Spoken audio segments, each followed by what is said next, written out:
let's dive into a pretty wild idea about how old our universe actually is.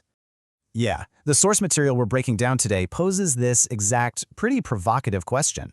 So here's the conflict. The standard model says 13.8 billion years. The witness record, just 5,786. Okay, so first up, a tale of two clocks. This is about two totally different ways of measuring time.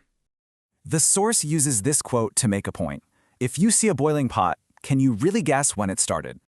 This is a direct shot at extrapolation, the idea of projecting backwards. It asks, what if things didn't start at zero? So, if things didn't start from scratch, then how did they start? Well, the alternative idea is pretty wild. The source puts it this way: the world was born an adult. Kind of like a video game world, ready to play.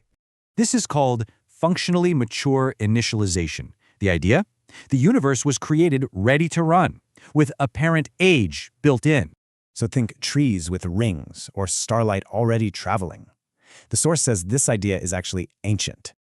Okay, now the source shifts gears. It starts poking holes in the standard model, starting with these ghosts and monsters. This quote kind of sums it up. The argument is that modern physics is basically filling the room with make-believe. And here's what they mean. The source calls dark matter and energy invisible ghosts, a 95% fudge factor. Then there's the maturity crisis. New telescopes are finding galaxies that just seem too old for their supposed age. So where does that 5786 number come from anyway? Well, let's look at the evidence the source provides. The argument is anchored in this idea, a national memory shared by millions, one that's supposedly impossible to hack. They describe this as a distributed ledger, kind of like a human blockchain, secured by millions of families. And this is the three-step protocol they claim ensures perfect data integrity over thousands of years. Which brings us to the final showdown, the author versus the ink.